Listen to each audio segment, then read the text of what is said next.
had worked at the Galactic Festival archive for 47 standard years. In that time, the curator had cataloged the celebration practices of over 300 species. They had documented the time-fold ceremonies, where beings who experienced past and future simultaneously gathered to honor the present moment. They had archived this reluctant admission that yes, they did technically have something resembling a harvest acknowledgement, though they insisted on calling it a resource allocation marking rather than a festival. They had even managed to record the collective's controversial Efficiency Day, during which the hive mind species celebrated by doing absolutely nothing for exactly 1 hour, calling it the most productive in the galaxy. Had seen it all, or so they thought. The assignment came through official channels on a morning like any other. A new species had been contacted. Humans, they were called. Bipedal carbon-based life forms from a planet called Earth. Standard fare, really. The archive required documentation of their celebration practices for inclusion in the Universal Index of Joy and had been selected for the task.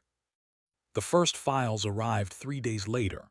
Opened them with the same clinical detachment they brought to every assignment. Their species, communicated primarily through patterns of bioluminescent light that flickered across their translucent bodies. They had no face capable of expression, no voice given to emotional outburst. They observed, they recorded, they cataloged. That was the way.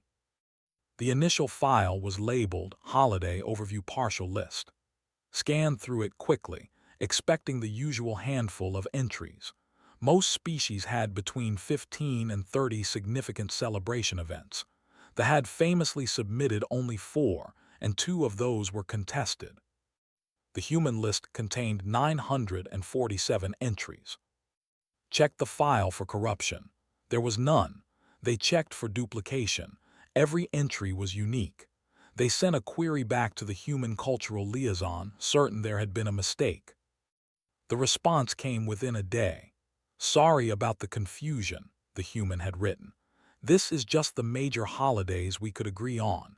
Different regions have their own local celebrations that aren't included. Should I send those too? Did not respond. They simply stared at their display screen for a long moment, bioluminescence dimming to a confused purple before beginning their review. The humans, it seemed, would celebrate almost anything. There were festivals for the changing of seasons. Not just one, but dozens, each culture marking the shift from cold to warm or wet to dry with its own unique rituals. There were festivals for the dead, where humans would leave food and flowers at burial sites, light candles, paint their faces like skulls, or release paper lanterns into the sky. There were festivals for gods and prophets and saints, where humans would pray and feast and sing, and sometimes fast until they were weak with hunger, calling the emptiness holy. There were festivals for food, not the harvest itself necessarily, but the food that came from it. Festivals for tomatoes where humans threw them at each other in the streets. Festivals for chocolate and wine and bread and cheese. Festivals for a vegetable called the pumpkin where humans would carve faces into its flesh and light it from within like a lantern. There were festivals for light in darkness. Noted this pattern with particular interest. Across the planet, separated by vast oceans and mountain ranges, humans had independently developed celebrations where they gathered during their darkest days and created light. They lit candles. They strung electric bulbs across their dwellings. They set fires and watched them burn. The names were different, the stories they told were different, but the core impulse was the same. When the darkness came, the humans pushed back. But it was not these grand celebrations that caught attention. It was the smaller ones. The video file was labeled Sarah's 7th Birthday Party Johnson Family Archive. It was not part of the official submission. Someone in the human delegation had included it almost as an afterthought, a footnote to the larger cultural documentation. Almost skipped past it. Almost. The footage was simple. A small human dwelling, decorated with colorful paper streamers and inflated rubber spheres. A gathering of perhaps 20 humans, most of them children, though a few adults lingered at the edges of the frame. At the center of it all was a small female human, 7 years old according to the file notes, wearing a pointed paper crown and a smile that seemed too large for her face. The other humans began to sing. It was a simple song, short and repetitive, consisting almost entirely of wishing happiness upon the child and acknowledging that her birth had occurred on this day. The melody was nothing remarkable, had cataloged far more complex musical celebrations from far more musically sophisticated species. But something was happening in the room that their instruments could not quite capture. The adults watched the child with expressions that their facial recognition software identified as loving attention. The other children bounced with anticipation, and the birthday girl herself, this small 7-year-old human, looked around at all of them with eyes that were starting to fill with tears. A human male, identified in the footage as the father, carried out a cake. It was a simple thing, covered in pink frosting with the child's name written across it. 7 small candles burned on its surface. The humans finished their song and fell silent, waiting. The child closed her eyes. The room held its breath. Then she blew, and the candles went dark, and the room erupted into cheering as though she had just accomplished something magnificent. Paused the footage. They stared at the frozen image of this small human, eyes still closed, cheeks still puffed with the effort of extinguishing 7 tiny flames. According to the cultural notes, the child had been making a wish. A secret wish that she was not supposed to speak aloud, or it would not come true. There was no cosmic significance to this ritual. No planetary alignment, no species-wide participation, no historical event being commemorated. It was simply one small being, surrounded by others who cared for her, celebrating the fact that she had existed for 7 years. And the universe, apparently, was supposed to grant her a wish for this achievement. Bioluminescence flickered in a pattern they did not recognize. They ran a self-diagnostic, concerned that they might be malfunctioning. The results came back normal. The unfamiliar light patterns were not a malfunction. They were an emotional response. They did not have a word for what was feeling. Their language had 37 terms for different types of analytical satisfaction and 42 variations on intellectual curiosity, but nothing that quite matched this strange warmth spreading through their translucent form. They returned to the footage, watched the child eat cake, watched her tear open brightly wrapped packages to reveal toys and books and clothing, watched her hug each gift giver in turn, even the ones who had given her socks, as though socks were exactly what she had wanted all along. Watched her fall asleep at the end of the party, exhausted and happy, carried to bed by the same father who had carried the cake. Such a small thing, such a simple celebration, and yet. Pulled up the human demographic data and performed a quick calculation. Assuming approximately 8 billion humans and an average of around 80 years, there were roughly 22 million human birthday celebrations happening every single day. 22 million candles being blown out. 22 million wishes being made. 22 million small songs being sung for no reason other than to mark the passage of time and the continued existence of a single being. The numbers were staggering. The resource expenditure was significant. The purpose was, from a purely rational perspective, entirely unnecessary. And yet the humans kept doing it. Day after day, year after year, they gathered around each other and sang their simple song and pretended that the universe cared enough to grant wishes to children who blew out candles. Saved the footage to their priority review folder. Then they opened the next file and the next and the next. They worked through their sleep cycle and into the following day, their bioluminescence cycling through colors they had never produced before, watching humans celebrate being alive. By the time they finally stopped, they had viewed over 200 hours of footage. Their preliminary report was supposed to take 3 days. It would take them 3 months, and even then, they suspected, it would not be enough. The humans, it seemed, had turned joy into a science, and was only beginning to understand the first equation. The academic symposium of the Galactic Festival Archive was held every 3 standard years on Prime. Representatives from 17 species gathered in the Great Domed Hall, their various forms arranged in tiers around the central presentation platform. The atmosphere was one of scholarly dignity, of measured academic discourse. At least, it usually was. Stood at the platform's center, their translucent form flickering with the calm blue-green patterns of professional confidence. 3 months of research had led to this moment. 3 months of watching humans laugh and cry and sing and dance. 3 months of trying to understand why a species would spend so much time and energy on activities that produced nothing tangible. They had prepared a comprehensive presentation, charts and graphs and statistical analyses, cross-cultural comparisons and temporal patterns and demographic breakdowns, everything a proper academic symposium required. They began, as was customary, with the basic facts: the human species, their planet of origin, their relatively recent emergence into galactic civilization, their unusual biological and cultural characteristics. The attending scholars listened with polite attention, their various forms of note-taking devices at the ready. Then showed them the first video. It was footage from something called Carnival in a place called. Hundreds of thousands of humans filled the streets, wearing elaborate costumes of feathers and sequins and bright flowing fabrics. They were dancing. All of them, as far as the camera could see, were dancing. The music was loud and rhythmic, built around drums and horns and instruments the translation software struggled to name.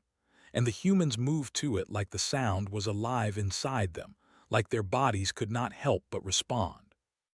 The delegates shifted uncomfortably.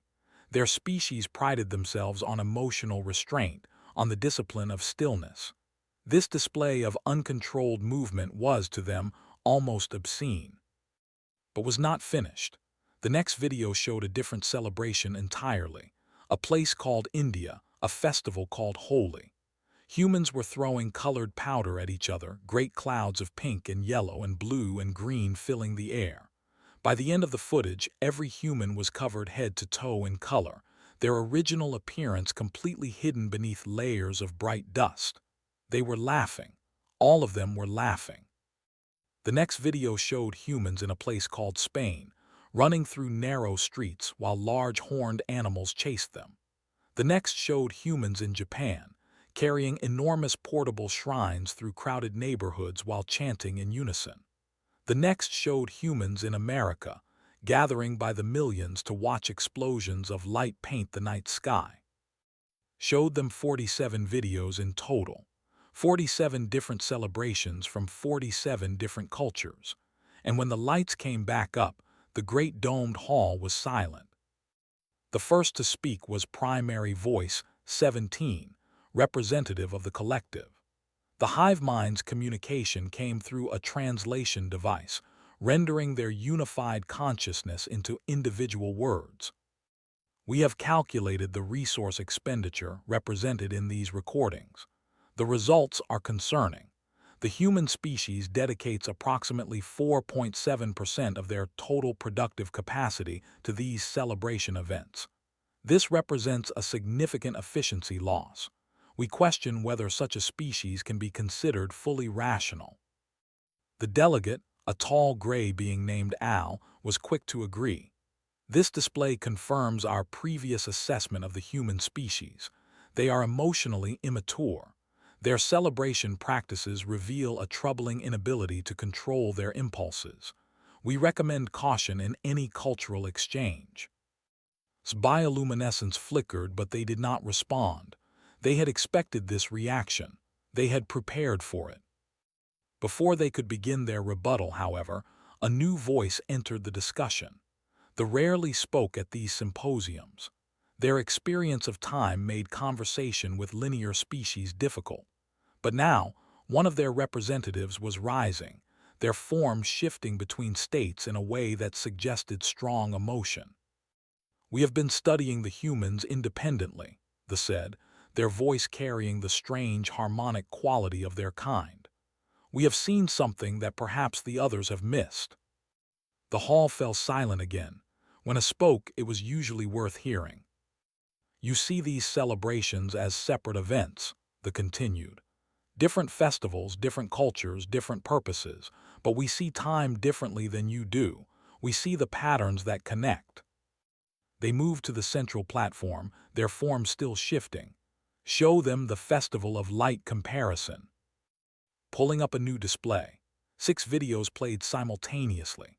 Diwali in India, where humans lit oil lamps and set them floating on rivers. Hanukkah among the Jewish communities, where candles were lit one by one over 8 nights. Christmas in the Christian traditions, where trees were decorated with strings of light. The winter solstice celebrations of various indigenous peoples, where bonfires burned through the longest night. The Lantern Festival in China, where glowing paper spheres filled the sky.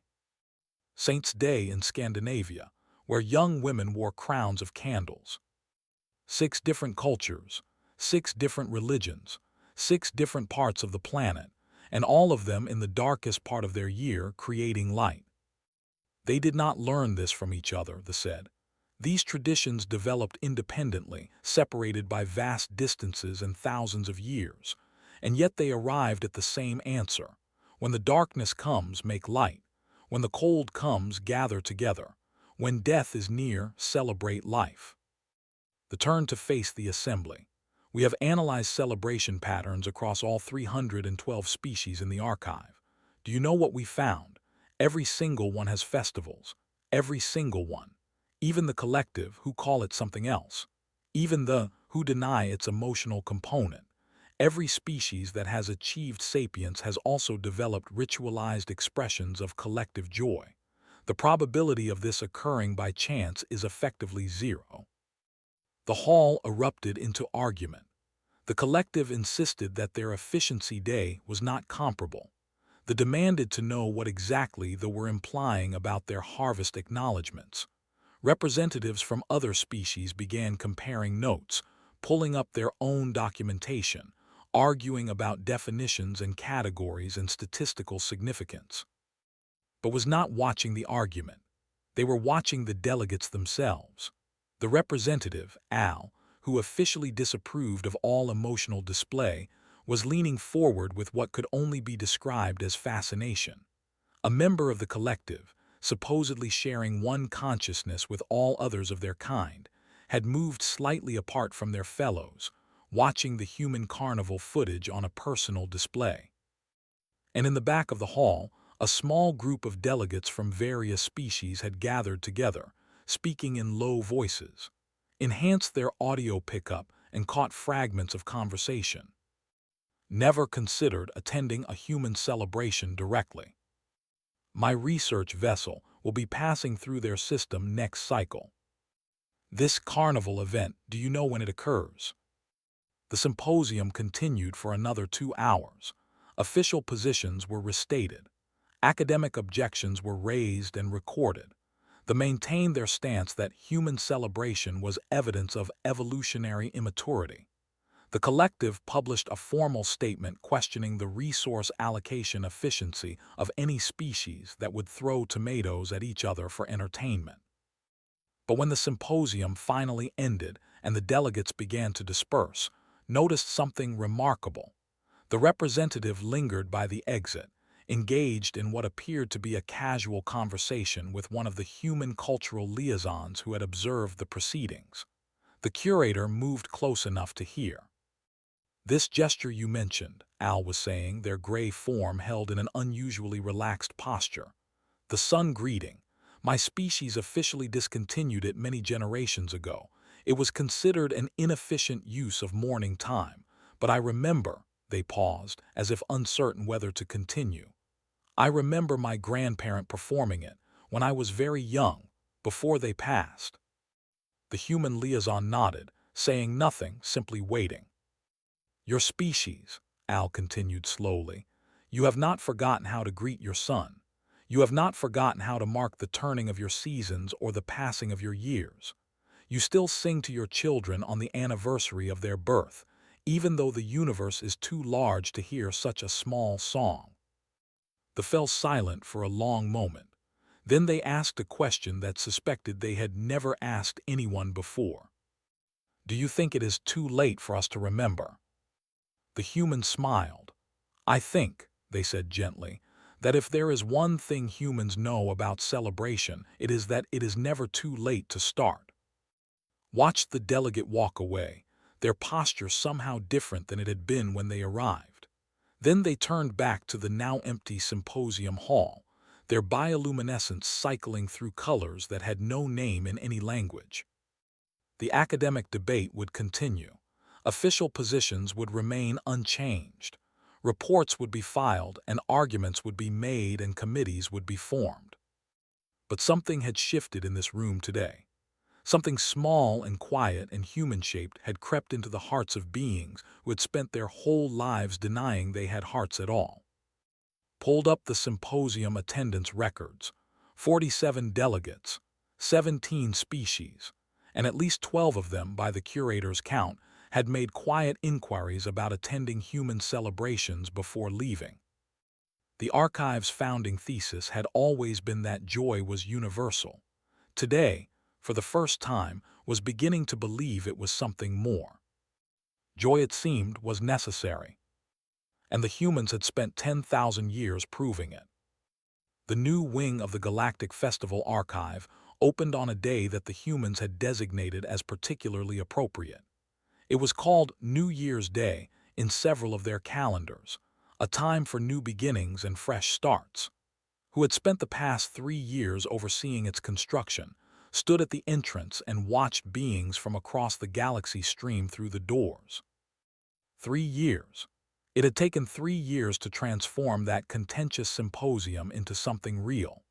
3 years of proposals and counter-proposals, of budget negotiations and design consultations, of difficult conversations with species who still believed that human celebration was at best inefficient, and at worst a symptom of psychological instability. But the wing was complete now, and it was nothing like anything the archive had built before. The traditional approach to cultural preservation was documentation, videos, recordings, artifacts behind glass. Observe but do not touch. Learn but do not participate. The human wing had started with the same philosophy. Then the human cultural consultants had politely suggested something different. "With respect," the lead human ambassador had said during one of their planning meetings, "watching a festival is not the same as being in one. You can document the mechanics. You can record the sounds and sights, and even the smells if your equipment is good enough. But you cannot document the feeling of being surrounded by 1,000 strangers who are all suddenly your friends. You cannot archive the sensation of dancing until you forget your body is tired. You cannot preserve the moment when you throw colored powder at someone you have never met, and they laugh and throw it back, and somehow you both understand something that has no words." Had not understood, not then, but they had agreed to try. The result was a wing unlike any other in the archive. It was not a museum. It was a series of experiences, each one carefully designed to allow beings of any species to participate in adapted versions of human celebrations. The opening night featured what the humans called a soft launch. Only invited delegates and archive staff were present for the first few hours. The plan was to test each experience with a small group before opening to the general public. The plan lasted approximately 45 minutes. The first experience was the adapted Holy Celebration. The original festival involved throwing colored powder, but many species present lacked the physical capability to throw or the biological tolerance for particles in their respiratory systems. So the human designers had created something new, a field of chromatic energy that responded to movement. As beings moved through the space, colors bloomed around them, trailing behind them, mixing with the colors of others. A delegate who walked through slowly left a trail of deep blue. A group of collective members, moving in their characteristic unison, painted great swirls of green across the field. And a small human child, invited as a guest of one of the ambassadors, ran in wild circles, leaving chaos of pink and orange and gold in her wake. Watch the delegates stop in the center of the chromatic field. They stood very still, surrounded by color, their gray form painted with reflected light. Then they did something that no archive record had ever documented a doing. They raised their arms above their head and turned in a slow circle, watching the blue light spiral around them like water, like wind, like joy made visible. The experience room came next. It was designed around their time-fold ceremonies, but the human consultants had added something new, a celebration of the present moment that any species could share. Beings entered the room and found themselves surrounded by floating points of light, each one representing a single moment from someone's celebration somewhere in the galaxy. A birthday party on Earth, a harvest acknowledgement on Prime, an efficiency break among the. Each light pulsed with its own rhythm, its own color, its own small story of joy. And in the center of the room, a human musician played a simple melody on something called a guitar, while a singer harmonized in frequencies that linear beings could not quite hear. The music existed partly in the present and partly in the future and partly in the past, and somehow it was all beautiful. But it was the day of the dead room that broke something open in the archive that night. The room was quiet, simple, a long table covered in flowers and candles, with empty picture frames waiting to be filled. The human tradition involved creating altars to remember those who had passed, leaving offerings of their favorite foods and drinks, treating death not as an ending, but as a transformation into a different kind of presence. The designers had worried this might be too culturally specific, too human, too strange for species who processed death differently or did not process it at all. They were wrong. The first to approach the altar was a collective delegate, not the whole collective, just one, a single mind that had temporarily separated from the whole, something they almost never did. They placed a small object on the altar, something that looked like a fragment of crystal, but which the translation systems identified as a memory core. Then they stood in silence for a long moment, their form flickering in a way that suggested deep internal processing.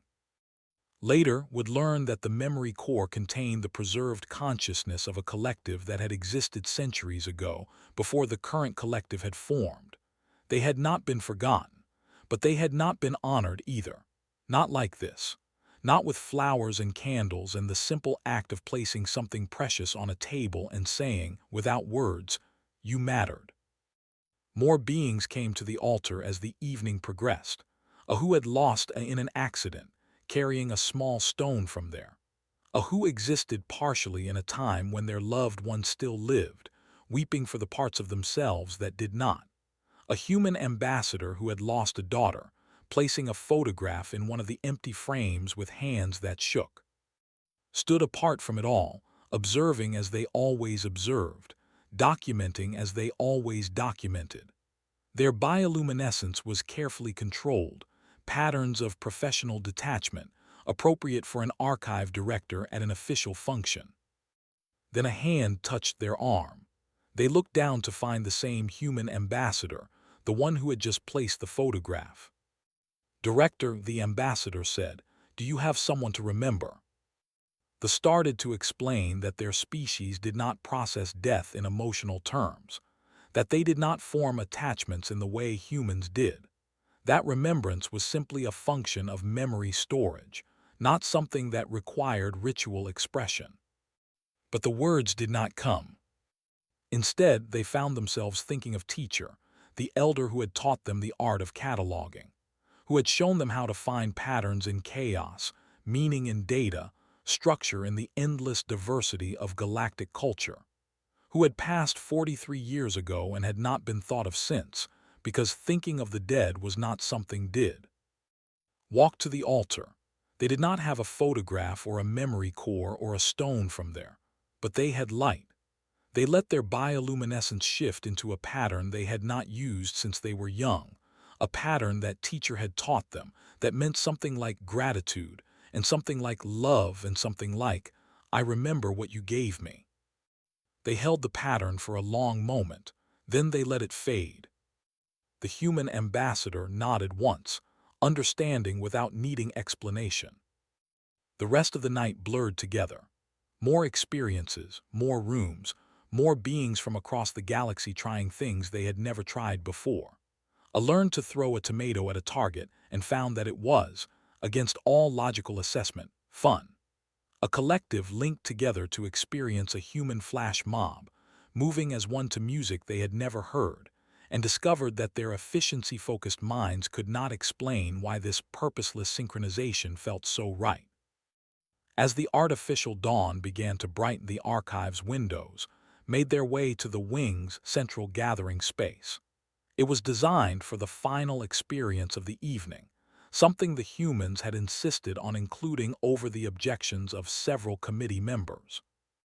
A birthday party. Not for anyone in particular, just a celebration of the concept itself, the idea that existence deserved marking, that the simple fact of being alive for another year, another day, another moment, was worth songs and candles and wishes made in secret. A cake had been prepared, large enough that every being present could have a piece if they were biologically capable of consuming Earth-based sugar and flour. Candles burned on its surface, hundreds of them, each one lit by a different delegate who had been invited to participate. As watched, the gathered beings began to sing, not the human birthday song, something new, something that they had helped compose, using harmonics that could be appreciated by multiple species, with lyrics in a constructed language that any translation system could render. The song was simple, it said only this: "You are here, we are glad, another cycle comes, may it bring you joy." And as the final note faded, as beings of 17 different species blew out candles together, as wishes were made in forms and languages that no archive could ever fully document, felt their bioluminescence shift into a pattern they had never produced before. It was, they realized much later, the expression for joy. They had not known they had won. Perhaps they had not before tonight. Perhaps it had been invented in this very moment, in this room full of beings from across the galaxy, all of them celebrating something as simple and profound as existence itself. The archive's official records would later note that the Human Wings opening night marked the beginning of several new cultural developments across participating species. The reinstated their sun greeting ceremony. The collective introduced joy breaks into their efficiency optimization protocols, and the quietly and without much official fanfare began celebrating something they called the Day of First Light. It was a simple holiday, a moment of recognition, usually shared with those one cared for, marking the anniversary of one's emergence into the world. There were candles, there were songs, there were wishes made in secret, even though the universe was too large to hear such small hopes. And on the first anniversary of that opening night, received a small package from the human ambassador. Inside was a cake, just large enough for one, with a single candle ready to be lit. The card attached said simply, "For the who taught the galaxy how to remember, happy first light." Lit the candle, closed what passed for their eyes, made a wish. Then they blew out the flame, and in the silence that followed, they understood at last what the humans had always known. Joy was not inefficient. It was not immature. It was not a waste of resources or a sign of evolutionary weakness. Joy was the point.